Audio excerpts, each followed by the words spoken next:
I would like to issue an apology statement. I have been beating myself up during that whole video package, and then I thought, what would Chad Griffin say? And I feel like he would be really upset. And he would ask Adina Menzel what she would tell, and she would tell him to let it go, let it go.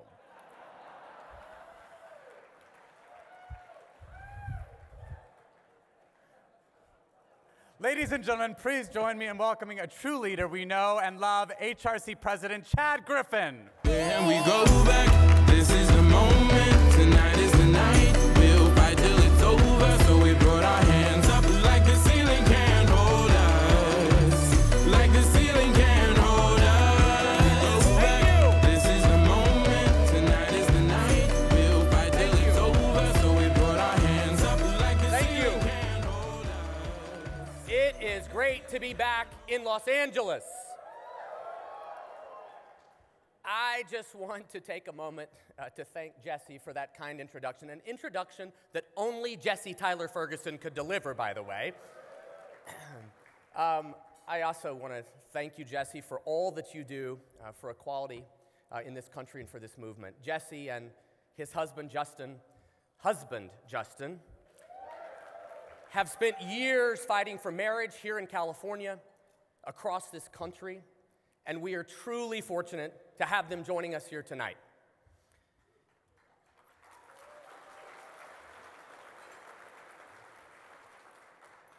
I also want to thank and acknowledge our HRC Los Angeles family, your LA steering committee members, your dinner co-chairs, Ted and Gwen, your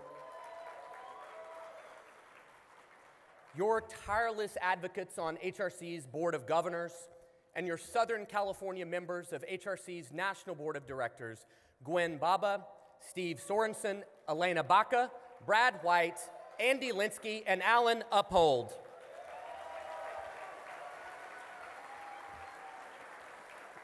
Southern California is well represented on our Board of Directors. My friends, for 5 years, 5 long years, Proposition 8 was a dark stain on the history of this state. Our opponents saw it as their biggest victory yet. And on election night in 2008, they bragged that we had lost and that the battle in California was over. But it was because of the courage of so many in this room that 5 years ago we came together and we made a promise. We made a promise that this fight is not over and we will win.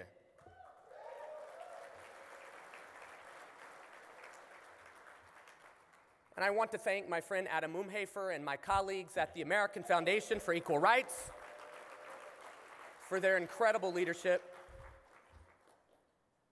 But you see, at the end of the day, it was 2 couples, Chris Perry and Sandy Steer, and Paul Katami and Jeff Zerillo, who, at a decisive moment, you see, they put their lives on hold. They put their families on the line for all of us.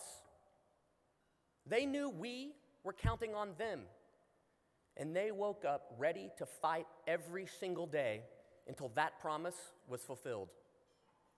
2 of those plaintiffs who truly changed the course of history are here with us in the room tonight. Paul and Jeff, will you please stand up?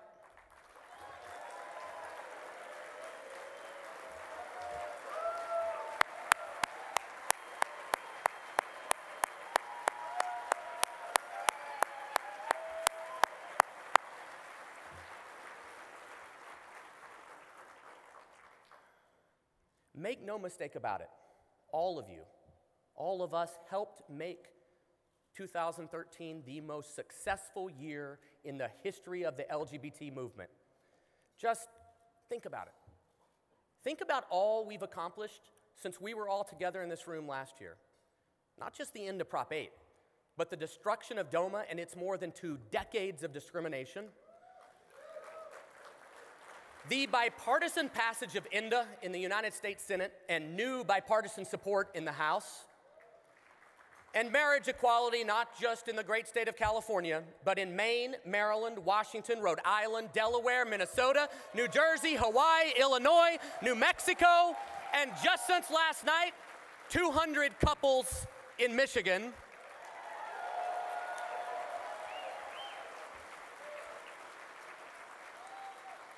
But wait a minute, there's more. My personal favorite, 1,360 couples in the Mormon state of Utah.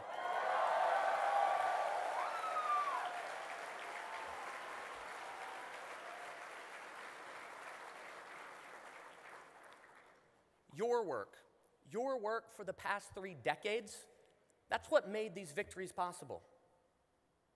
But even after all that, there's a reason why every single one of us is still here in this room tonight.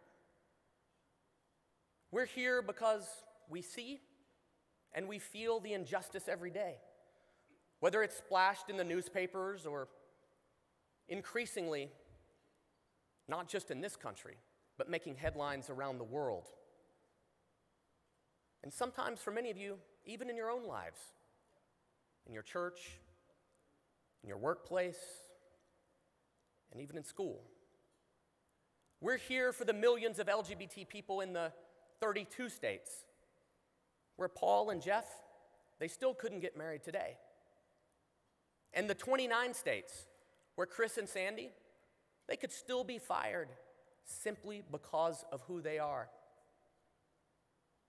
We're here because, as Dr. King said, and our brilliant Attorney General quoted this line, but what's not often quoted is what comes just before that.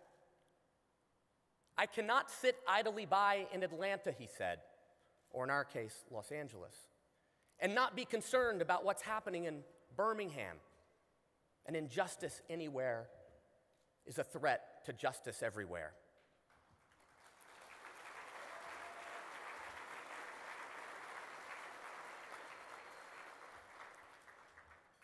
Folks, we're here in this room tonight because we are the lucky ones. And we know that what Dr. King said, it wasn't an empty phrase.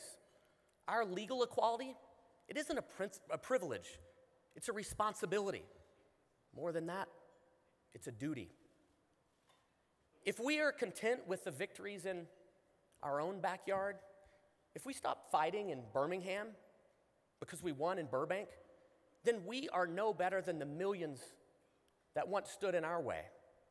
Every action we don't take and every contribution we don't make is a brick in that wall of discrimination. And that wall today is strong as ever. Today, it divides this country into 2 Americas, 2 distinctly different Americas. In one America, like right here in California, our work is paid off.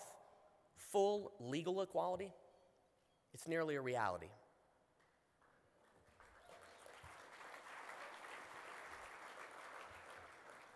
But in the other America, like in my own home state of Arkansas, or throughout the Midwest and across the South, even the most basic protections of the law are non-existent.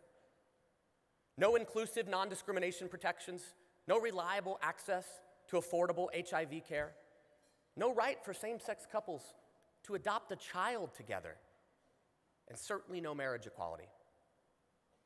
We're here tonight because we know that this organization, because of you, has the power to change all of that. And frankly, the need and the demand for our work, it's never been greater. I want to give you one example.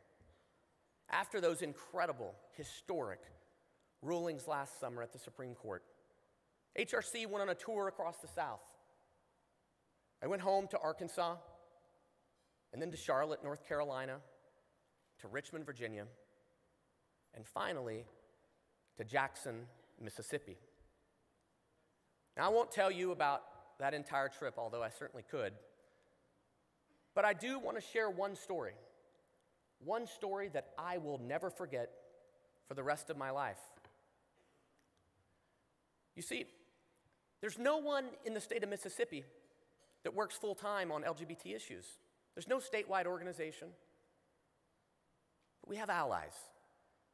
So when we went there, we convened a lunch in downtown Jackson at a small restaurant, and we pulled together allies from across that state, a table that had never been convened in the history of our movement. Allies who worked in other organizations but that cared about our issues. We went into this room and we were all seated around a lengthy table, and we were given two choices by the one waiter who was serving us all. We could either have fried chicken sandwiches, or for the vegetarians in the room, fried green tomato sandwiches.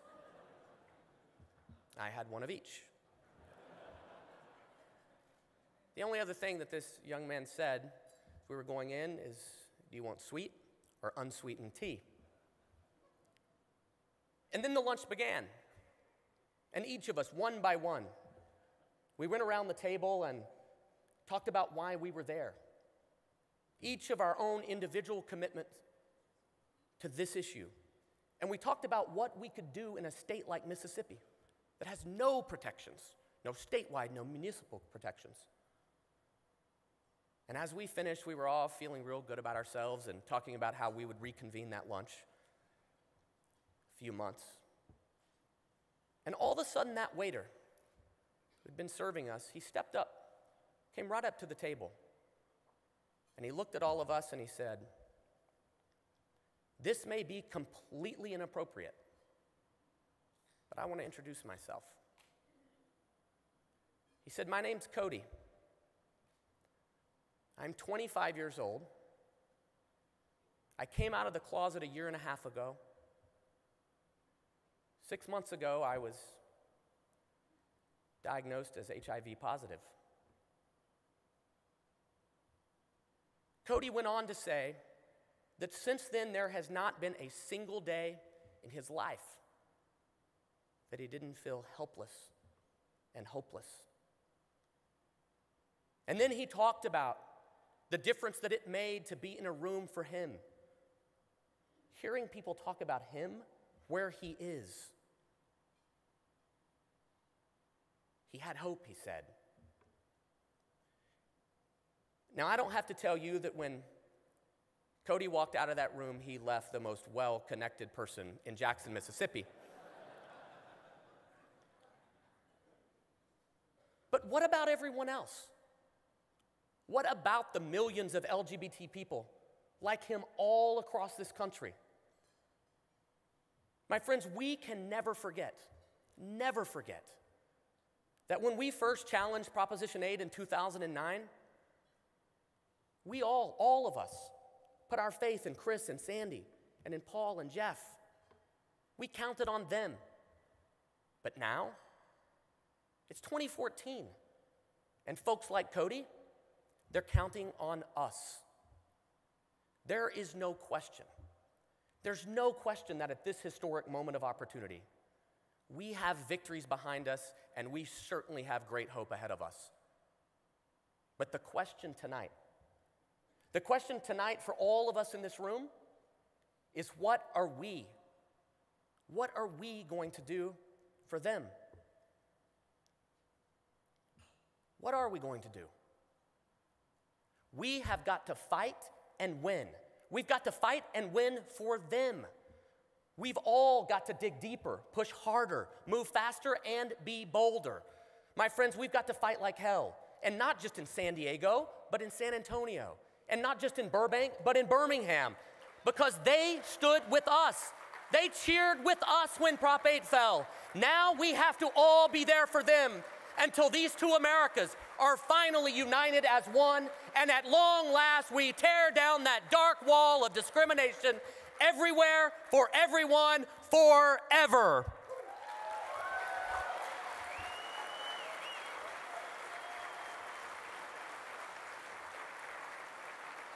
Thank you.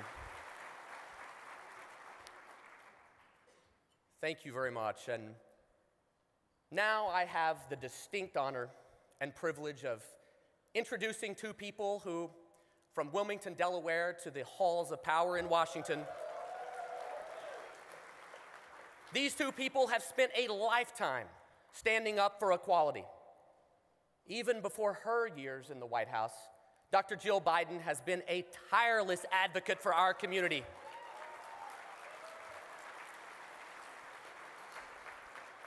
Dr. Biden has spoken out on LGBT issues, from youth well-being to anti-bullying efforts to ensuring that our national dialogue reflects the lives of all Americans, regardless of sexual orientation or gender identity. And as senator, Joe Biden fought tirelessly for hate crimes protections and for the Employment Non-Discrimination Act. And as vice president, in the most pro-equality White House in history, he has never left the front lines.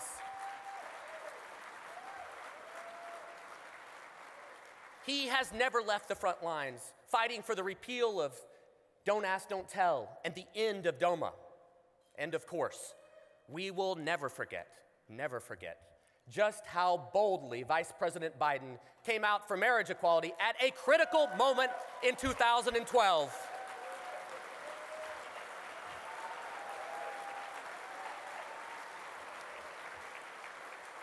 I can assure you, this man is not afraid to speak his mind. Truly. But what's clear is that the Bidens have never shied away from speaking up for us, speaking up for all of us, because to them, it's just the right thing to do. So now, please join me in welcoming our friends, our heroes, Dr. Jill Biden and the Vice President of the United States, Joe Biden.